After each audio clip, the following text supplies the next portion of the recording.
তো বাংলাদেশে বহু জায়গা আছে যে মেয়ের চাইতে ছেলেকে কিছু বাবা মা একটু প্রায়োরিটি দেয়, যে ছেলে তো ইনকাম করে খাওয়াবে। এরকম আছে না?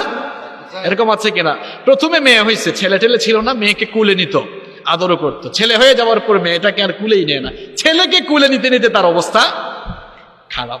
মেয়ের যখন জ্বর হয় বলে মা গো একটু সবর করো, তবে হাতুড়ে ডাক্তার কিছু থাকে না, একে এনে একটু নাপা প্যারাসিটামল দিল। আর ছেলের জ্বর হয়ে গেছে, বাপ রে বাপ, অ্যাপোলোতে চলে গেছে। এরকম আছে না নাই? এটা কি ইনসাফ হলো নাকি বৈষম্য হলো? এই বৈষম্য কি ইসলাম করেছে না আপনারা করেছেন? আপনারা করেছেন। আমার ইসলাম এমন নয়। আমার ইসলাম কত সুন্দর দেখেন। আবু দাউদের বর্ণনায় হাদিস এসেছে, বিশ্বনবী সাল্লাল্লাহু আলাইহি ওয়াসাল্লাম বলেছেন, খবরদার ছেলে মেয়ে লালন পালনে বৈষম্য করো না, তাহলে জালেম হয়ে জাহান্নামে যেতে হবে। বিশ্বনবী সাল্লাল্লাহু আলাইহি ওয়াসাল্লাম বলেছেন, মান কানাত লাহু উনসা ফালাম ইউইদহা ওয়া লাম ইউহনিহা ওয়া লাম ইউআসির ওয়ালাদাহু আলাইহা আদখালাহু আল্লাহুল জান্নাহ। বিশ্বনবী সাল্লাল্লাহু আলাইহি ওয়াসাল্লাম বলেছেন, যার মেয়ে সন্তান রয়েছে, ওই মেয়ে সন্তান জন্মের পরে যারা জাহেলি যুগের মতো জীবন্ত কবর দেয় না, মেয়ে সন্তানকে যারা ছেলের উপরে প্রাধান্য দেয় না, বরং ছেলে মেয়ে লালন পালনে যারা ইনসাফ করবে, বিশ্বনবী বলেছেন কিয়ামতের দিন তারা আল্লাহর জান্নাতে প্রবেশ করবে। বিশ্বনবীর কোনো ছেলেই কিন্তু জীবিত ছিল না, সকল মেয়েরা জীবিত ছিল। আপনারা মেয়েদেরকে আদর করবেন, কারণ মেয়ে সন্তান রহমত। অনেকে মনে করে হায় আমি কি কপাল পরে, আল্লাহ আমারে খালি মেয়ে দেয়। মেয়ে সন্তান আল্লাহর রহমত।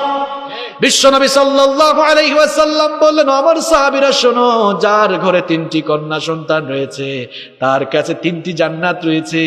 কারণ যার 3টি কন্যা সন্তান রয়েছে, ওই কন্যা সন্তানগুলোকে যারা স্নেহ মমতা ভালোবাসা দিয়ে প্রতিপালন করবে, উত্তম শিক্ষায় শিক্ষিত করে দিনদার পাত্র দেখে পাত্রস্থ করবে, আমি নবীর সাথে কিয়ামতের দিন তারা একসাথে এভাবে জান্নাতে থাকবে। এই দুটি আঙ্গুল এই দুটি আঙ্গুলকে আল্লাহর নবী একত্রিত করে বললেন, এই দুটি আঙ্গুল একত্রিত করে বললেন, এভাবে একসাথে আমি জান্নাতে থাকবো। সুবহানাল্লাহ। একজন সাহাবী বললেন, ওগো আল্লাহর নবী, আমার তো 3টা নাই, 2জন আছে। বললেন, ওই 2জনকে ভালোভাবে লালন পালন করো, তুমিও আমার সাথে জান্নাতে থাকবা। সুবহানাল্লাহ। মেয়ে সন্তান রহমত। একজন খুশিতে মনে হয় বলেই ফেলছে তার মেয়ে, নাকি কি বলছে আল্লাহ? আচ্ছা যাই হোক, আমিন বলেছে, আমরাও বলি আমিন। তাহলে আমরা 8 নম্বরে কি বললাম? সন্তান লালন পালনে কি করতে হবে? ইনসাফ করতে হবে, বৈষম্য করা যাবে না, ইনসাফ করতে হবে। নাম্বার 9 নম্বর হচ্ছে, সন্তানকে সুসন্তান বানাতে হলে ঘরের মধ্যে পারিবারিক বৈঠক চালু রাখতে হবে। আপনারা ফ্যামিলিতে গেট টুগেদার করেন তো? গেট টুগেদার বুঝেন তো আপনারা? আপনারা তো শুধু ফ্রেন্ডদেরকে নিয়ে গেট টুগেদার করেন, ব্যাচমেটদেরকে নিয়ে অথবা কলিগদেরকে নিয়ে আপনারা গেট টুগেদার করেন না। শুধু কলিগদেরকে নিয়ে ব্যাচমেটদেরকে নিয়ে গেট টুগেদার করলে চলবে না। আপনার ফ্যামিলিতেও গেট টুগেদার থাকার দরকার আছে না নাই? ফ্যামিলিতে পারিবারিক বৈঠক করবেন, দেখবেন সম্পর্ক যেমন বাড়বে, তেমনি আল্লাহর অবারিত রহমত ও ফ্যামিলিতে নাজিল হবে। গেট টুগেদার করবেন, একজন আর একজনের খোঁজ খবর নেবেন, জবাবদিহিমূলক একটা ব্যবস্থা চালু করবেন। আমি তো প্রায় জায়গায় বলি, এমন একটা পরিবেশ ঘরে সৃষ্টি করেন, আপনার ড্রয়িং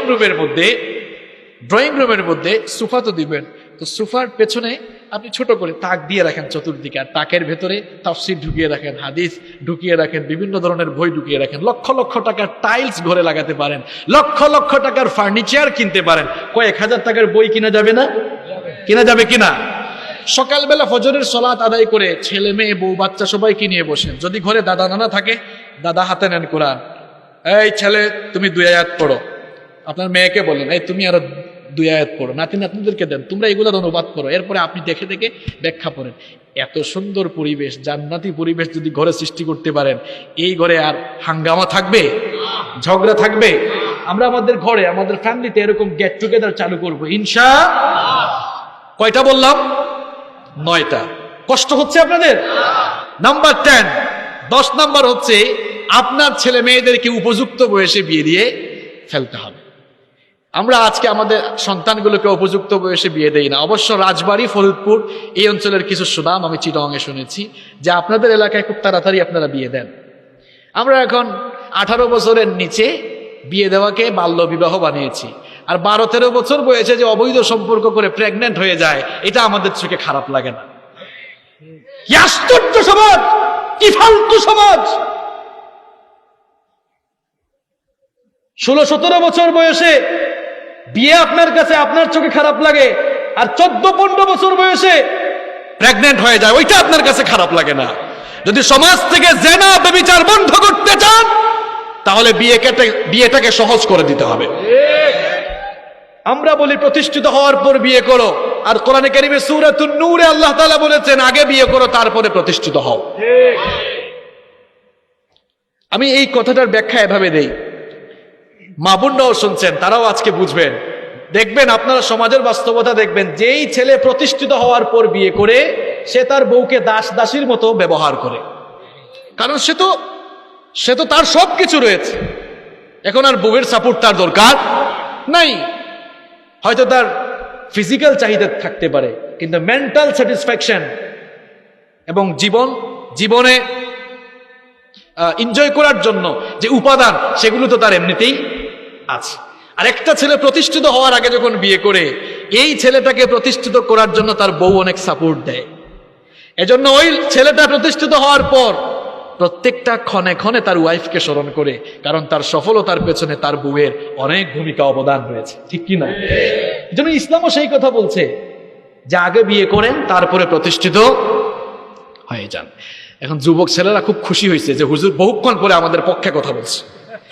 তোমাদের পক্ষে কথা বললেও এখন আবার তোমাদের বিরুদ্ধেও কিছু যাবে, তো তোমাদেরকে তোমাদের বাবা তোমাদের মা বিয়ে দিবে কেমনে? তোমরা তো অকর্মা হয়ে আছো, তোমরা তো কোনো ইনকাম করো না, বিয়ের জন্য তো স্ত্রী ভরণ পোষণের যোগ্যতাও থাকতে হবে, তুমি তো অকর্মার ঢাকি হয়ে গেছো। বাবাদেরকেও বলছি, যাদের অনেক সম্পত্তি আছে, ছেলেদেরকে মেয়েদেরকে অকর্মা বানাবেন না। যুবক ভাইরা তোমরা যারা আছো, যারা বিয়ে করো নাই, যারা পড়াশোনা করছো, স্টুডেন্ট, তোমাদেরকে বলছি শোনো, এটি আমি নিজেও স্টুডেন্ট থাকাকালীন করেছি, বুঝতে পেরেছেন? যখন আপনি স্টুডেন্ট থাকবেন, ক্লাস 8-9-এ ওঠার পর টিউশনি শুরু করে দেন। আপনাদেরকে পার্ট টাইম কয়েকটি ইনকাম সোর্সের ফর্মুলা বলে দিচ্ছি। দেখেন, পার্ট টাইম যা আপনার পড়াশোনায় কোনো ক্ষতি ঘটাবে না। তোমরা টিউশনি করো, ক্লাস 8-9 থেকে তুমি যদি টিউশনি শুরু করো, ক্লাস 8-এ পড়লে তুমি ক্লাস 2-3 বাচ্চাদেরকে পড়াতে পারবা না? পারবা। যখন তুমি এসএসসি কমপ্লিট করবা তখন তুমি 9-10-এর বাচ্চাদেরকেও পড়াতে পারবা। যখন তুমি বিশ্ববিদ্যালয়ে যাবে একেবারে ইন্টারমিডিয়েট পর্যন্ত পড়াতে পারবা। আমি জানি না এখানে টিচারদেরকে কিরকম স্যালারি দেয়। ঢাকা চিটাগংয়ে তো 4-5-6 হাজার, অনেক জায়গায় আরো বেশিও দেয় ইংলিশ মিডিয়ামের হলে। আচ্ছা, তুমি যদি পার মান্থ, আমি ধরলাম এভারেজে ধরলাম 5,000 টাকা পাও, 5-12 কত হয়? 60, এক বছরে 60,000 টাকা। তুমি ক্লাস 9 থেকে যদি টিউশনি শুরু করো, 9-10 কয় বছর? 2 বছর। এইচএসসিটা কয় বছর? 4 বছর হইল, সরি 2-2 কত হইল? 4। এইচএসসিতে 2-2 4। অনার্স কত বছর? 4 বছর। 4-4 8। মাস্টার্সে আরো 1, কোনো জায়গায় আরো বেশি লাগে, ধরলাম 10 বছর। 10 বছরে প্রত্যেক বছরে যদি 60,000 করে হয়, তাহলে 10 বছরে কত টাকা হয়? হ্যাঁ, তোমার বিয়ে করার জন্য বাপের থেকে টাকা লাগবে? আর তোমাকে তোমার বাপ কেমনে বিয়ে করাবে? তুমি তো অকর্মার ঢেকি হয়ে আছো। এই ফর্মুলা কাজে লাগাবেন তো? এটা একটা ইনকাম সোর্স, আরো আছে আমার কাছে, বলবো? আচ্ছা, ঢাকায় যারা থাকো, উবার আছে, পাঠাও আছে, তুমি ড্রাইভিংটা শিখে নাও।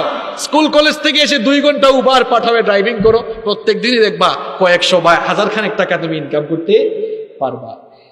ড্রাইভিংটা শিখে রাখা ভালো।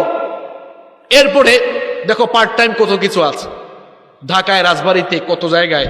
আপনি যদি 3-4 ঘন্টা ডিউটি করেন বিভিন্ন শপিং মলে, সুপার শপে, বিভিন্ন জায়গায়, কাজে কর্মে কোনো লজ্জা, তাহলে পার্ট টাইম একটা ইনকাম আছে না নাই? বিদেশে মানুষ এরকমই করছে, আপনি দেখেন, দেশের বাইরে যান, পার্ট টাইম করে কাজ করছে। আপনারা কি আপনাদের ছেলেদেরকে কাজে লাগাবেন এরকম? নাকি বলেন বাবারে তোর বাবার অনেক টাকা, তুই খাইস, বসে বসে খাইতে পারবে, কিন্তু এটা অকর্মা হয়ে যাবে। আপনি আপনার শ্রম দিয়ে করেছেন, ছেলেকে বলেন তুমিও তোমার শ্রম দিয়ে করো, উত্তরাধিকার হিসেবে সে তো পাবে, কোনো অসুবিধা।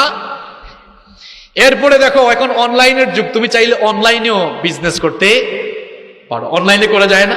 কোনো দোকান নিতে হয় না, দোকান ভাড়া নাই, অনলাইনটাই তোমার দোকান হয়ে গিয়েছে, ওখানে তুমি বিজনেস করতে পারছো। তুমি চাইলে তোমার বাড়ির আশেপাশে সবজি চাষ করো আর অনলাইনে দাও, কার সবজি লাগবে রাজবাড়িতে আমাকে বলেন, হোম ডেলিভারি হবে, তুমি নিজে গিয়ে দিয়ে আসো, কোনো লজ্জা আছে? এটা তোমার ব্যবসা। ব্যবসার প্রত্যেকটি পয়সা হারাম, প্রত্যেকটি পয়সা আপনার উপার্জনের, প্রত্যেকটি পয়সা হালাল, প্রত্যেকটি পয়সার ভেতরে বরকত রয়েছে, ঠিক কিনা? আমের সিজনে রাজশাহী থেকে আম নিয়ে আসো, সুন্দরবন থেকে মধু নিয়ে আসো, আর ফেসবুকে বলো আমার কাছে আছে, কার কার লাগবে? ফেসবুক না থাকলে এলাকাকে জানিয়ে দেন আমার কাছে আছে, কার লাগবে বলেন, নিজে গিয়ে দিয়ে আসবো। এরকম যদি পড়াশোনার পাশাপাশি তোমরা পার্ট টাইম কাজ করতে পারতা, তাহলে তোমাদের বিয়ে করতে 30-35 বছর সময় লাগতো না। সম্মানিত ভাইয়েরা, প্রিয় যুবক ভাইয়েরা, এরকম পার্ট টাইম ইনকামের সাথে জড়িত হওয়া যাবে তো ইনশাআল্লাহ। বাবা মা যারা আছেন, আপনারা আপনাদের ছেলে মেয়েদেরকে উপযুক্ত বয়সে বিয়ের ব্যবস্থা করতে হবে, নইলে সন্তানগুলো বিপথে চলে যাওয়ার, জেনার রাস্তায় চলে যাওয়ার সম্ভাবনা আছে না নাই?